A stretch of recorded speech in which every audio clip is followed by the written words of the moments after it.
Um. Fala pessoal, tudo certo? Bem-vindos a mais um vídeo do canal Falando de FA. Eu sou Alex Torrealba e vamos falar de muito futebol americano por aqui.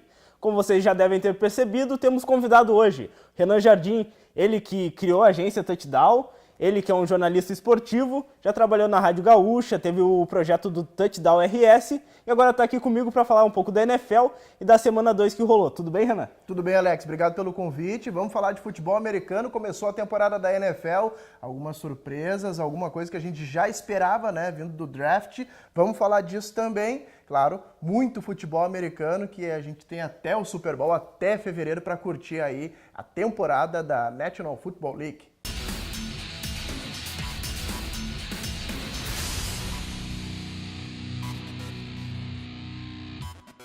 Antes de começar esse vídeo, eu queria pedir para você se inscrever aqui embaixo, gostar desse vídeo e compartilhar ele. Também não se esqueça de seguir o canal Falando de FA no Instagram.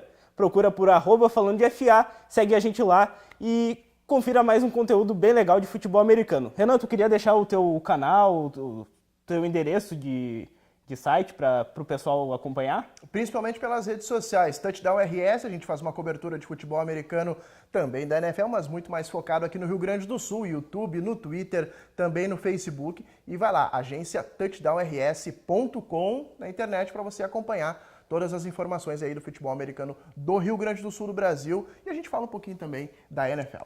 Isso aí, então para começar vamos falar que rolou na semana 2, que começou na quinta-feira com a vitória do Cincinnati Bengals contra os Ravens, mas separamos 5 jogos que chamaram bastante a atenção da gente.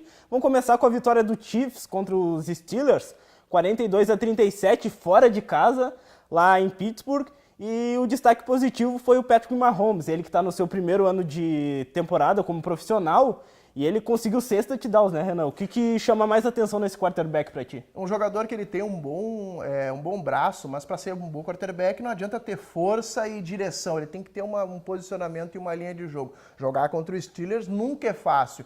É claro, né? O Pittsburgh está passando por uma situação incomum. Há um começo de temporada que o Big Ben não está bem, o ataque não consegue se encontrar, mas a defesa também não está se achando. O Mahomes teve uma certa facilidade. O Chiefs chegou a abrir 21-0.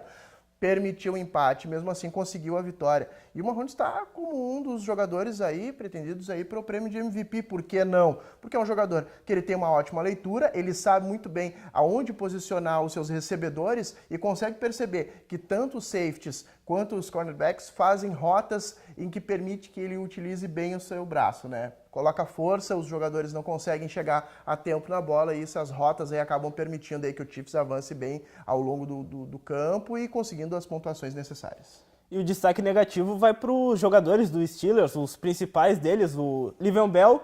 Se você não sabe, ele está passando por uma greve de jogar, ele não vai treinar, ele não jogou ainda nenhuma partida da temporada, nem da pré-temporada. Ele está querendo mais dinheiro, que é um contrato mais longo. Os Steelers que querem aplicar de novo a franchise tag nele, e agora é o Antonio Brown criando treta lá nos Steelers, né? O último jogo eu já vi que ele discutiu com o coordenador ofensivo, teve treta no Twitter também, né, Renan? A situação não está muito boa lá nos Steelers, não, porque assim, o Antonio Brown é um jogador que todo mundo conhece, sabe que é irreverente, sabe que ele fala mesmo, que ele gosta das dancinhas e tudo mais, e o general manager do Steelers acabou falando um pouquinho demais. Disse que o Antonio Brown ele tem que agradecer por estar num time que tem o Big Ben, que tem tantos jogadores e tem uma estrutura, porque se ele estivesse em outra equipe, ele não teria o mesmo sucesso que tem lá. E aí o Antonio Brown foi pro Twitter e colocou assim: então me troque e veremos. E aí causou um tumulto que aconteceu. No dia seguinte, o Antonio Brown não apareceu para treinar. Ou seja, os dois principais, talvez dos 3 ou 4 principais jogadores do Steelers não foram, Antonio Brown. E também fica aquela coisa assim, será que o clima tá ruim mesmo ou foi só uma coisa de momento? Vamos ver o que vai acontecer nos próximos dias. E teve surpresa também na segunda semana. O Eagles, atual campeão, perdeu para o Tampa Bay Buccaneers por 27-21. E será que teremos um MVP Fitzmagic? Hashtag Fitzmagic? As mágicas estão acontecendo por lá e não dá para dizer que é à toa, né? Porque o Tampa Bay está fazendo uma temporada assim, não dá para dizer surpreendente. Desde o ano passado já vinha mostrando sinais que tinha melhorado muito seu jogo, e aí o Fitzpatrick fazendo algumas coisas assim que a gente não espera, né? Porque ele é um jogador que já está há muito tempo na NFL, não conseguiu grandes passagens nas equipes em que ele acabou atuando, e aí numa temporada ele faz tudo que ele fez assim nesses 2 primeiros jogos. Eu acho que ele pode arriscar ali, por que não estar entre os candidatos ao prêmio de MVP. Eu vou até confessar que no The Playoffs, é o site que eu escrevo, eu fiz análise do Tampa Bay Buccaneers. E eu coloquei eles como um top 3 do draft do ano que vem. Ainda mais com a suspensão do James Winston, o quarterback titular. Fitzpatrick nunca foi um quarterback provado, assim, ele teve seus momentos de brilho, mas muito marcado pelas interceptações. E está surpreendendo positivamente, ainda mais que o início da tabela dos Bucs era contra o New Orleans Saints, rival de divisão e que foi muito bem na última temporada, e contra o Philadelphia Eagles, atual campeão do Super Bowl. Eles foram lá e ganharam dos dois. Vamos ver se essa sequência vai se manter. Quando o James Winston voltar, será que ele vai ser o titular com essa fase do Fitzpatrick? Vai ter que ter mágica por lá para poder tirar ele do lugar, hein? E como destaque negativo, o Nick Foles, ele teve até uma partida decente, só que ele não vem sendo tão decisivo quanto ele foi no Super Bowl e também quanto é o Carson Wentz, que é o titular, e ele volta na semana 3 já. Ele vai jogar, vai depois de se recuperar de uma lesão bem séria. E o que tu acha que vai mudar nos Eagles? Tu acha que essa mentalidade vitoriosa pode voltar com o Wentz? Volta sim, o Carson Wentz é o titular absoluto, e até passando o Super Bowl, a gente tem que lembrar, sim, o Nick Foles fez uma grande partida contra o New England Patriots, era o Super Bowl, é a grande partida que todo mundo aguarda, mas a defesa do Patriots terminou em algumas Power Ranks que a NFL fazia como uma das últimas defesas, e mostrou ainda esse ano que a defesa continua ruim. Tornou o Nick Foles um grande quarterback e as pessoas estavam pedindo que ele fosse o titular. Mas ele não é o titular, o Carson Wentz é o titular, e acredito que com o Carson Wentz o Eagles possa chegar, sim, é um dos candidatos ao Super Bowl. O Nick Foles eu acho que vai acabar como reserva, então sendo trocado, se não na próxima temporada, porque eu acho que pelo menos o torcedor do empolgou, do Eagles, ele ainda assim ele sabe que o Carson Wentz é o titular. E agora resta saber se o Eagles vai apostar mesmo nele ou então é só um retorno programado até por causa da lesão dele. Eu acho que erraria muito se permitisse que o Foles continuasse como titular. Carson Wentz é o número 1. E semana 2 já tivemos o segundo empate da temporada. Minnesota Vikings e Green Bay Packers ficaram no empate 29-29. Na minha opinião, que são as duas forças da NFC North. São duas equipes que podem chegar num Super Bowl tranquilamente. E terminaram no empate. O que tu achou desse jogo? Tu acompanhou? Sim, acompanhei. Acho que o Packers acabou sendo prejudicado por 2 fatores. Um foi a arbitragem, numa falta que o Cleo Matthews cometeu contra o quarterback, uma violência contra o passador que não existiu. Ele já estava no movimento, a bola tinha acabado de sair da mão do quarterback, não tinha como evitar o contato. Essa falta possibilitou que a equipe do Vikings pudesse continuar até empatar o jogo, e foi o que acabou acontecendo.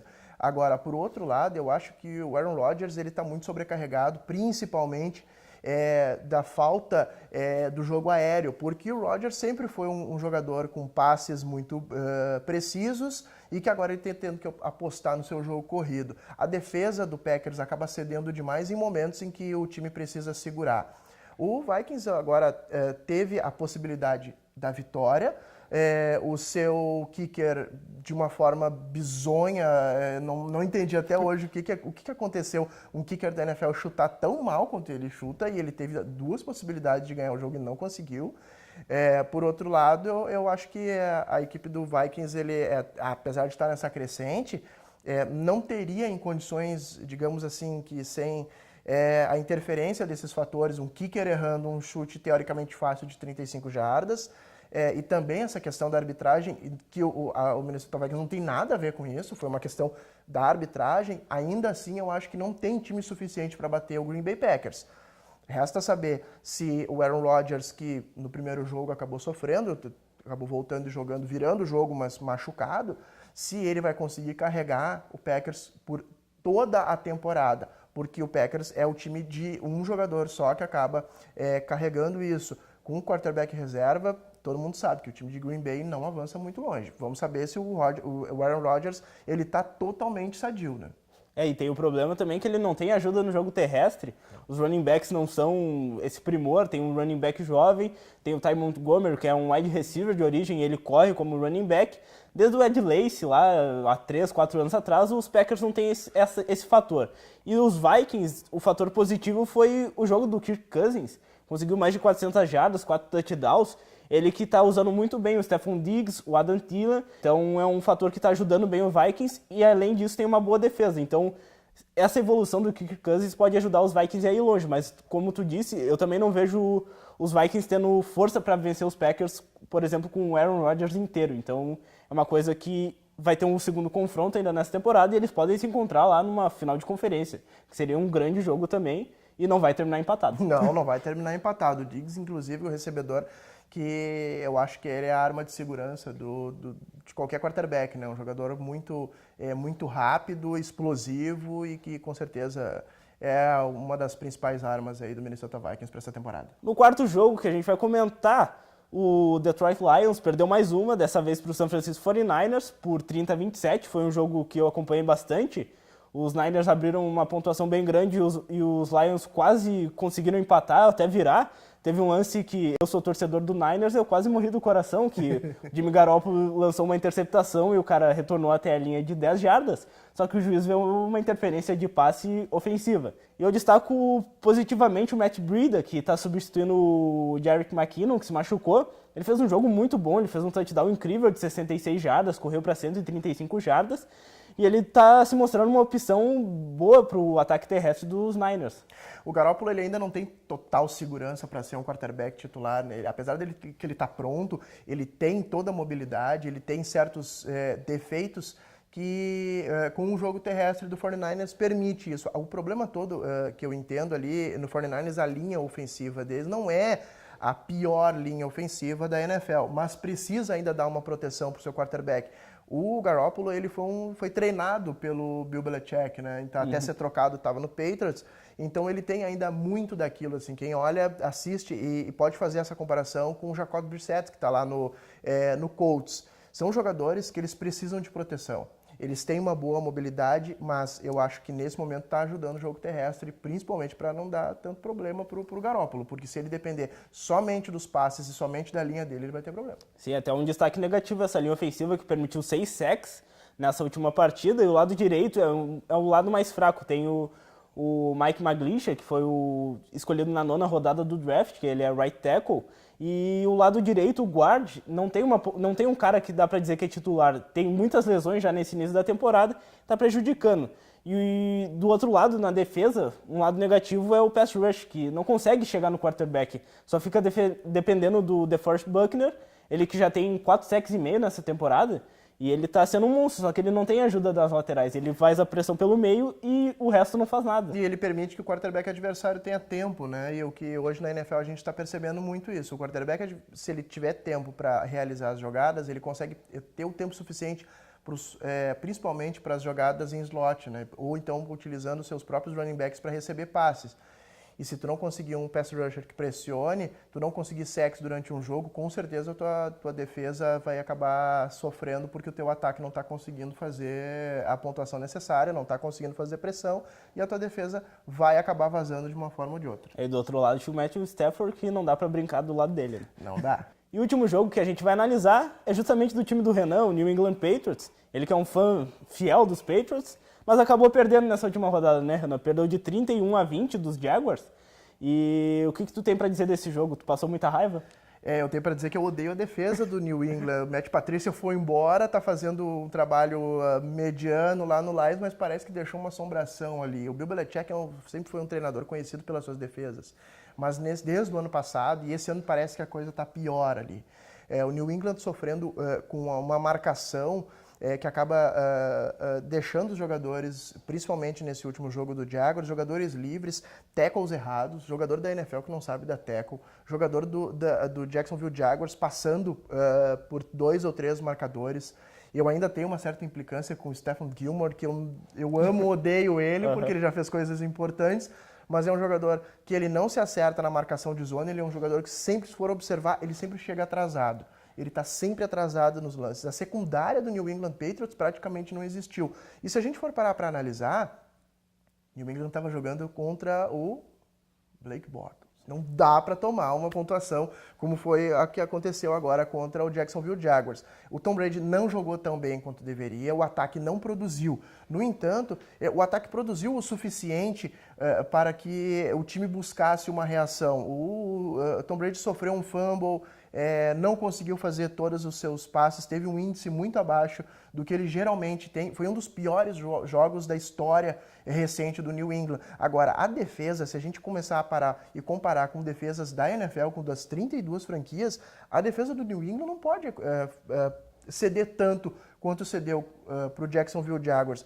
A marcação que foi feita, que é uma marcação dupla feita em cima do tight end, o Gronkowski, o Robin Gronkowski, ela é uma marcação correta, porque tu precisa marcar ele com 2 jogadores. Ele é um jogador, se tu deixar ele no mano a mano, ele vai ganhar. Só que mesmo assim, ele não foi o alvo e não foi a opção. Ou seja, foi o jogo do não. Tem aquele jogo que tu acerta tudo e tem o jogo que tu erra tudo. Esse jogo do New England foi um jogo que já começou 14-0, o New England tentou recuperar, não conseguiu. E agora, como o Belichick diz, né, pensando somente no próximo jogo, que é contra Detroit Lions do Matt Patricia. A defesa, Matt Patricia tentando parar o ataque do Tom Brady. Vai ser um grande jogo. E tu falou do Gronkowski, que teve até momentos que o cornerback de Jalen Ramsey, que é um dos melhores na minha opinião, ele estava marcando ele sozinho praticamente, tinha o apoio do safety, óbvio, mas ele conseguia marcar muito bem. É um cara que, pra ficar de olho.